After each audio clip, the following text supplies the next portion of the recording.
وَلَقَدْ يَسَّرْنَا الْقُرْآنَ لِلذِّكْرِ فَهَلْ مِن مُّدَّكِرٍ اعوذ باللہ من الشیطان الرجیم بسم اللہ الرحمن الرحیم قال اللہ تعالی فی سورۃ الغاشیہ هل أتاك حدیث الغاشیہ وجوہ یومئذ خاشعہ عاملۃ ناصبہ تصلی نارا حامیہ تسقى من عین آنیہ لیس لهم طعام الا من ضریع لا یسمن ولا یغنی من جوع صدق اللہ العظیم. رب اشرح لي صدری ویسر لي امری واحلل عقدۃ من لسانی یفقهوا قولی رب یسر ولا تعسر وتمم بالخیر آمین یا رب العالمین. قرآن مجید کے 30ویں پارے کی سورہ مبارکہ سورۃ الغاشیہ کی ابتدائی آیات میں نے آپ کے سامنے تلاوت کی ہے. سورہ مبارکہ کا جو ٹائٹل ہے وہ ہے جی الغاشیہ.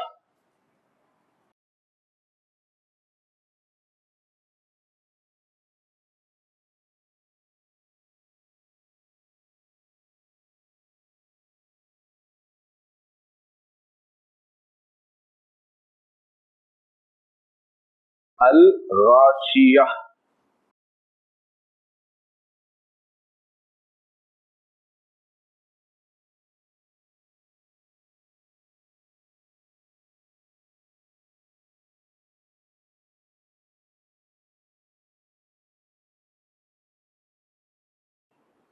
لسان قرآن کورس میں ہم نے اسم کو الحمدللہ جنس عدد اور وسعت کے اعتبار سے اینالائز کر لیا.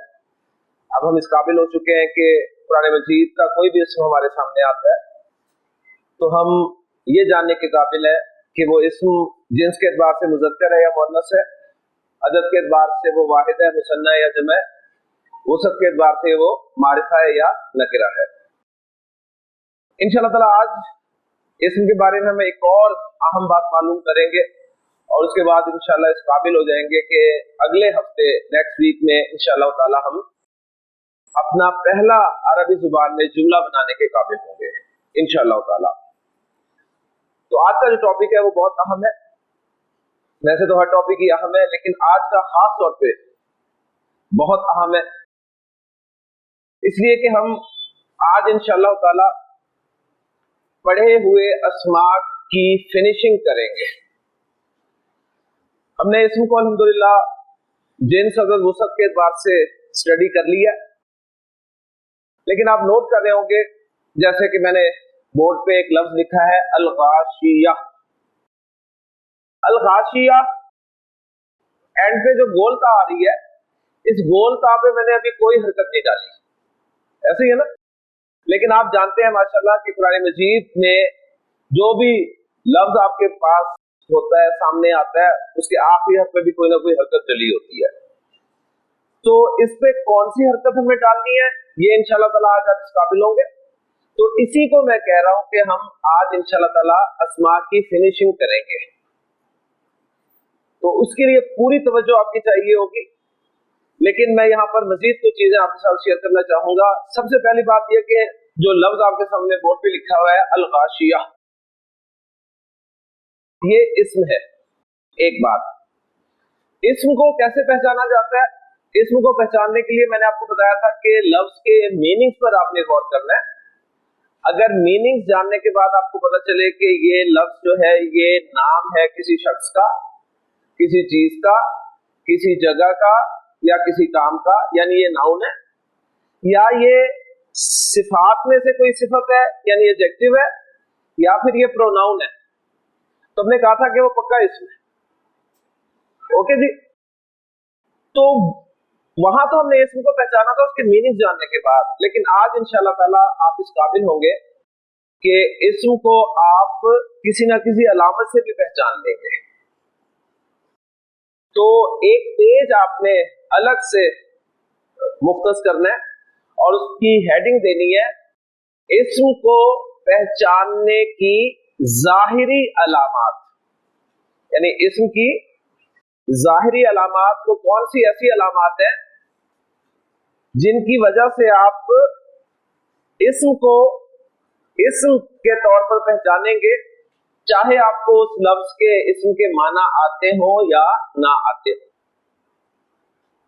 کلیئر ہو گیا جی؟ تو ہیڈنگ آپ نے دے دی ہے اسم کو پہچاننے کی ظاہری علامات.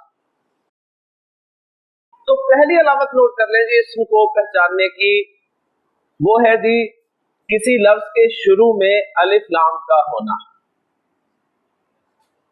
یہ الف لام جو ہے اسم کی بہت بڑی علامت ہے.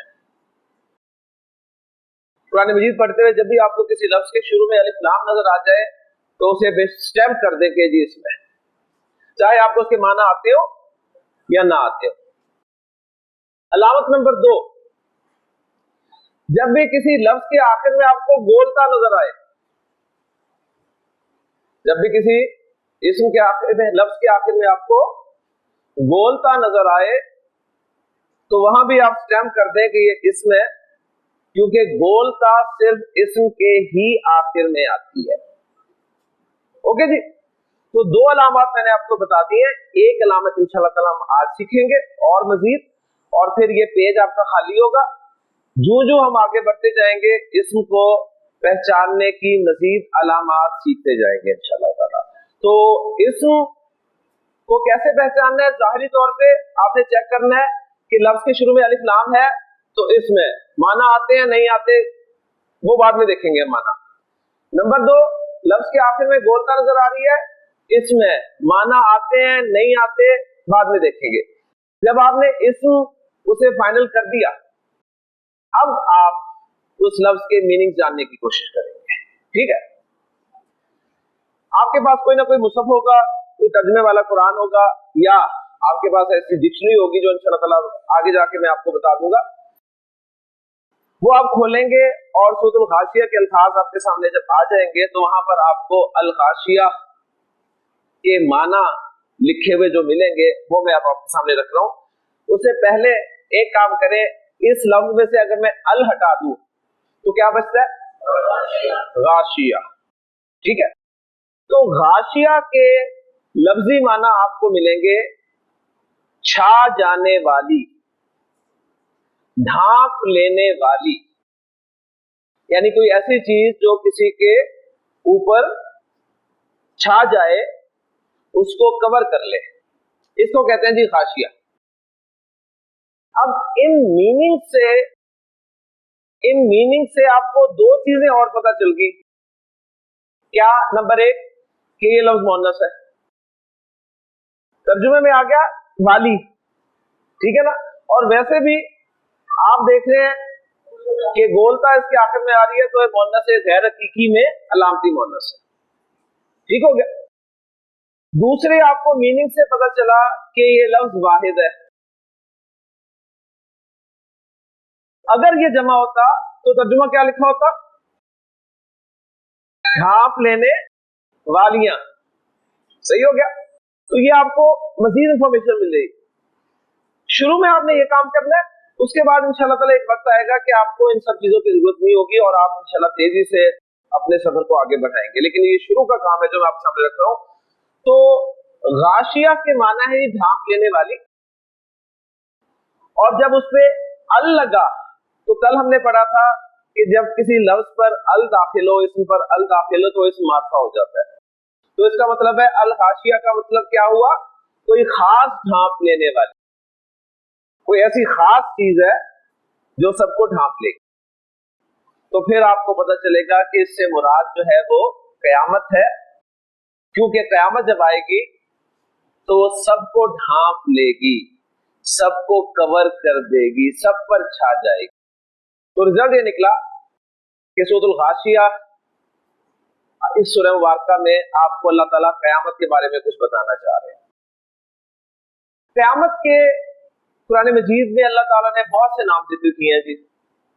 ایک تو آپ کے سامنے آ گیا الغاشیہ، یعنی چھا جانے والی. اس اعتبار سے قیامت کا ایک نام، مشہور نام القیامہ، قائم ہونے والی، اور اس نام سے بھی آپ کو قرآن مجید میں سورہ مبارکہ ملتی ہے سورۃ القیامہ. کہ لا اقسم بیوم القیامہ ولا اقسم بالنفس اللوامہ، سورۃ القیامہ موجود ہے۔ پھر قیامت کا ایک نام جو ہے وہ ہے القاریہ، اس نام سے بھی آپ کو سورت مل جاتی ہے، اور القاریہ کے معنی ہے کھڑکھڑانے والی، ہلا دینے والی، یعنی جب قیامت آئے گی نا تو سب کچھ ہلا کے رکھ دے گی۔ اس نام سے بھی آپ کو سورہ مبارکہ مل جاتی ہے سورۃ القاریہ، کہ القاریہ ملقاریہ وما ادراک ملقاریہ۔ پھر قیامت کے ناموں میں سے ایک نام قیامت کا ہے الواقعہ، واقع ہونے والی، یعنی یہ واقع ہو کے رہے گی۔ اور اس اعتبار سے بھی قرآن مجید میں آپ کو سورہ مبارکہ مل جاتی ہے سورۃ الواقعہ، کہ اذا وقعت الواقعہ لیس لوقعتھا کاذب۔ پھر قیامت کے ناموں میں سے ایک نام قیامت کا ہے جی الحاقہ، حق ہونے والی، ثابت ہو کر رہنے والی، اور اس اعتبار سے بھی آپ کو قرآن مجید میں سورۃ الحاقہ مل جاتی ہے۔ تو قیامت کے مختلف نام ہیں، اور ان مختلف ناموں سے آپ کو صورتیں بھی ملتی ہیں۔ اور ویسے قیامت کے لیے عربی زبان میں جو لفظ استعمال ہوتا ہے نا وہ ہے جی ساعہ۔ ساعہ کے لفظی معنی ہوتے ہیں گھڑی، گھڑی۔ جب اس پہ الف لام داخل ہوتا ہے تو وہ کیا بن جاتا ہے جی؟ الساعہ۔ تو الساعہ سے مراد قیامت کی گھڑی۔ تو قرآن مجید میں الساعہ بھی قیامت کے لیے لفظ استعمال ہوا ہے کہ یسألونک عن الساعۃ، اے نبی صلی اللہ علیہ وسلم یہ آپ سے قیامت کے بارے میں سوال کرتے ہیں۔ تو قیامت کے مختلف نام میں نے آپ کے سامنے رکھ دیے ہیں۔ تو رزلٹ یہ نکلا کہ سورۃ الغاشیہ میں اللہ تعالیٰ نے اس قیامت کا نقشہ کھینچا ہے۔ وہ نقشہ کیا کھینچا ہے اس میں ہم انشاءاللہ تعالیٰ بات کریں گے تفصیل سے، لیکن میں ذرا آپ کے سامنے سورۃ الغاشیہ کے اگلے الفاظ کچھ لکھ رہا ہوں جن میں سے اسماء کو خاص طور پر میں فوکس کر رہا ہوں، اور انشاءاللہ تعالیٰ اسماء کی آپ کو ایک تیسری علامت بھی بتانے کی کوشش کرتا ہوں، ٹھیک ہے جی۔ تو اللہ تعالیٰ نے فرمایا کہ هل اتاک حدیث الغاشیہ وجوہ یومئذ خاشعہ۔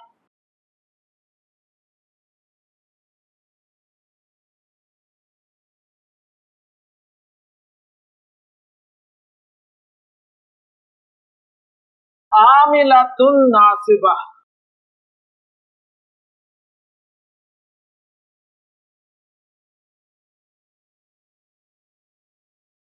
تصلی نارا حامیہ، تسقی من عین آنیہ، لیس لہ طعام الا من ضریع لا یسمن ولا یغنی من جوع۔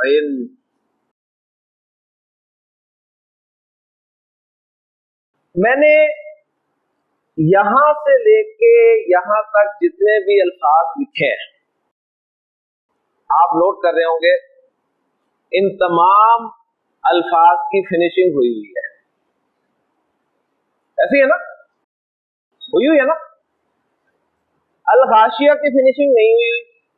میں فنیشنگ کسے کہہ رہا ہوں؟ آخری حرف پر بھی کچھ نہ کچھ حرکت لگانے کو میں کہہ رہا ہوں، اس کی میں فنیشنگ کر رہا ہوں۔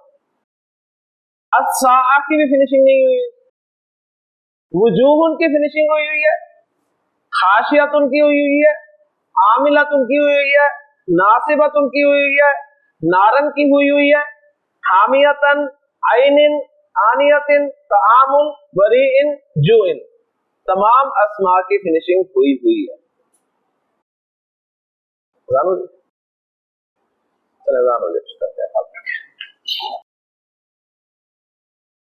وجوہ لفظ سے لے کے جوع لفظ تک تمام الفاظ کی فنیشنگ ہوئی ہوئی ہے، اور آپ نوٹ کر رہے ہیں کہ وہ جو فنیشنگ ہوئی ہوئی ہے وہ ڈبل حرکت کے ساتھ ہوئی ہوئی ہے، ایسے ہی ہے نا؟ ڈبل حرکت ہے نا؟ وجوہ میں ہا کے اوپر کیا لگا ہوا ہے؟